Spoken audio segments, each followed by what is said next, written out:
Well, hello folks, welcome to the channel. I am the Custard Prophet and we're back here for this Tennis Manager 2024 save. We're following Taps McGeegan as he tries his very best to navigate the difficulties of junior tennis, and we have moved on through after we've got our first tournament win of the season, and actually we're coming back a couple of weeks later and we might well be getting tournament win number 2. At least we're in the semi-finals, so we thought we'd come back for that. Right, yes folks, we are coming back for a tournament win, but there is a problem, and you can see that behind me. So I had this email through. Custard, the situation is critical. At the board's request, I've produced a projection of expenditure and income for the coming year, and it's catastrophic, to say the least. We are going to have to think about letting go of those with the biggest salaries while continuing to reap successful results. You'll also have to stop believing everything you're told when it's the 1st of April. No hard feelings. So that's from Takeshi Kajimi, who is our accountant. So we're not in a good place. We are over £200,000 in the red, which is not great. We make around £50,000 and we are kicking out over £100,000 every single month. So we are losing £50,000 a month. And so that's not going to be an easy fix. We are going to have to bring in lots and lots of stuff. I can't really see a way back from that. What I'm really worried about is that we won't even have an opportunity to put this right, because I think the way this is set up, there is no way I can put this right without the board putting money in, and they're going to have to do that more than once. I'm going to have to buy the swimming pool, buy a couple of other things. It has to be buying a bunch of stuff to try and start to eke that difference away. We're not going to be able to sort of do any of the other things, which is a little bit frustrating. So that's kind of where we are with our finances, which is not a great place to be. However, let's look at the good things. We are no longer 508th, bottom of the tree. No, we are 454th. So we have gone up, what's that, 50 places? And you can see that here. So we zoomed up 50 places, and that's because not because we played in the last week, but mainly because a load of people dropped 5 points in the last week. So you can see here, and you can see we're on 45 points, so that has not changed, but you can see a load of others have dropped points now, and there's a bunch of them on 40, but we are currently doing pretty well in another tournament. And remember, there are, I think, 35 points on offer or something like that.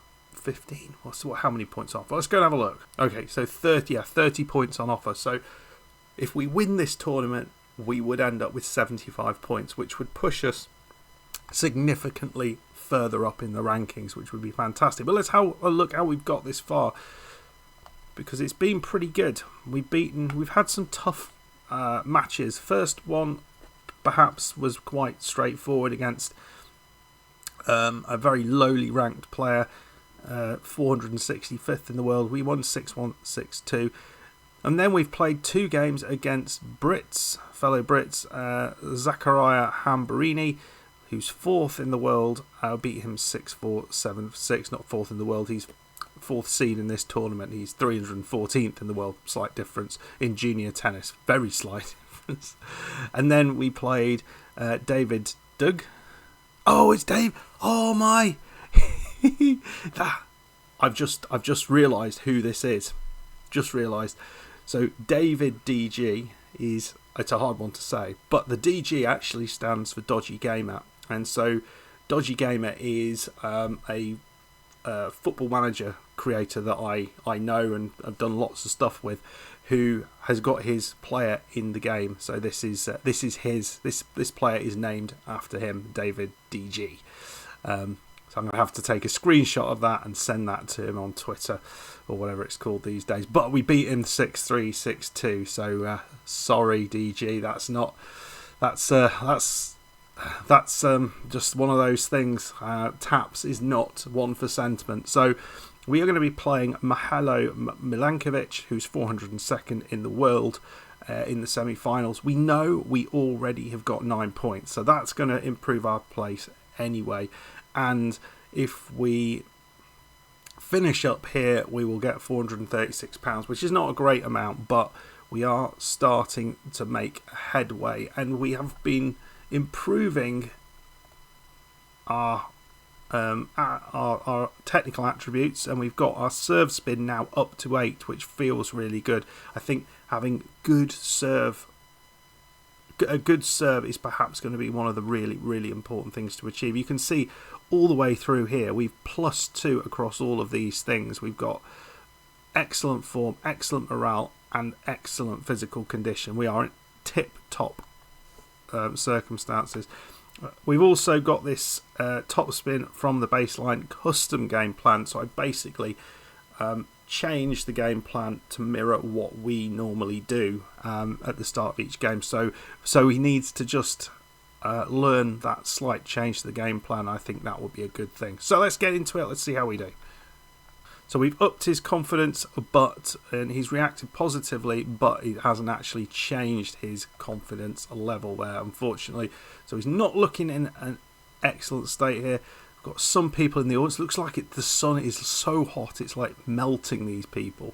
It's only 27 degrees. Well, that's quite warm. It's quite warm. In the UK, that would be ridiculously warm because we don't deal with temperature. But it does look hot. Somehow it looks really hot there. I don't know if it's just bright. But anyway, I mean, Taps clearly has to do more with his sun oil, doesn't he? Anyway, let's see how we get on here. Well, it is 4-3. Very tight, all of the games. But first break opportunity has gone to Taps. This guy's clearly got a big old serve. That's a very nice controlled volley. And he's got the back from Juice. Very next game, Taps has given away an advantage himself.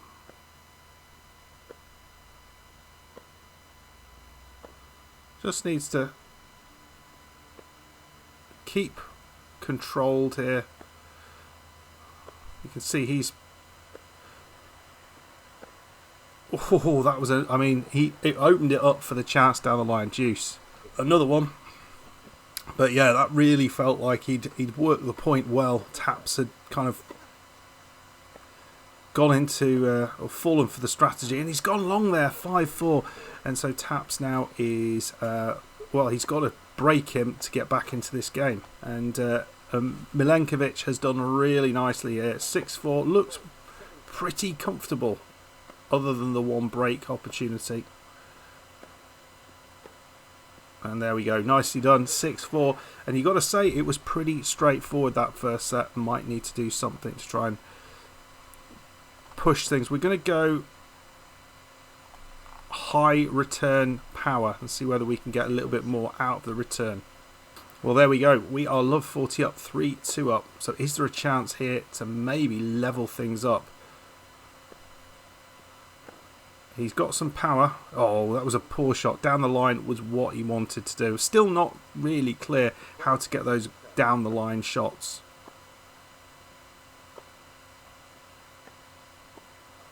Oh, that's nicely done as well. His volleys look very secure.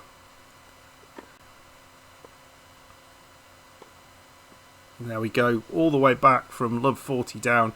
He's pulled it back to Juice. But fourth opportunity in this game. I mean, he would be gutted if he did that and then Taps manages to beat him on an advantage.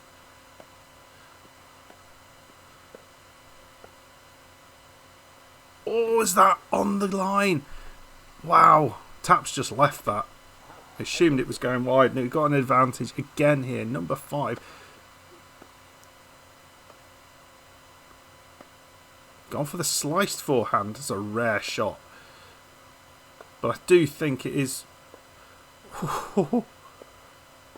He's done it! He's done it! He's got the break. Had to work really hard for that.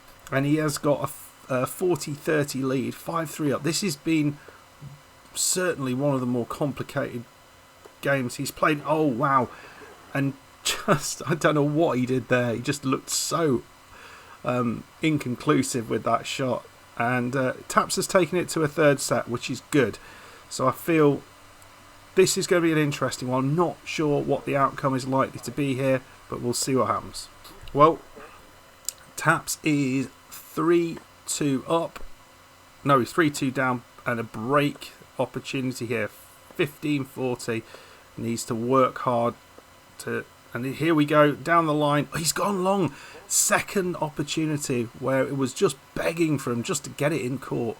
Didn't need to do anything more than that. And into the net there. A couple of chances just given away to Taps. Well, we have 2 match points, and he's really struggled in this third set. Well, struggled more than the opponent. So just oh, he's gone wide, and he is not victorious here. And the German goes on to the final, and I think it's all right. It's all right. We can't win every game, and that was a tough one. The player didn't really suit Taps too much. His power, his consistency really were hard to deal with for him. And he's this is things that he will learn. He'll figure out how to deal with these sort of players.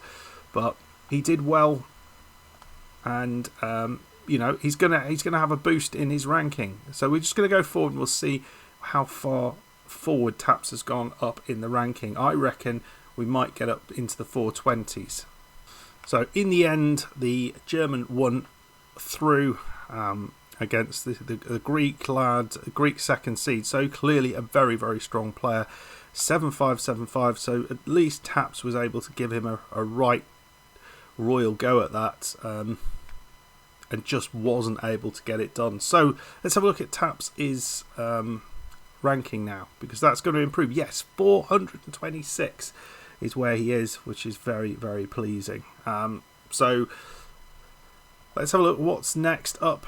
He's got a couple of weeks off, then he's going to be playing in Nottingham, Nis, which is in Serbia, I don't know where that is, Managua, and Limassol in Cyprus. So got some games lined up. We'll see how he gets on. He's going to be playing in a junior 60 event, so slightly higher.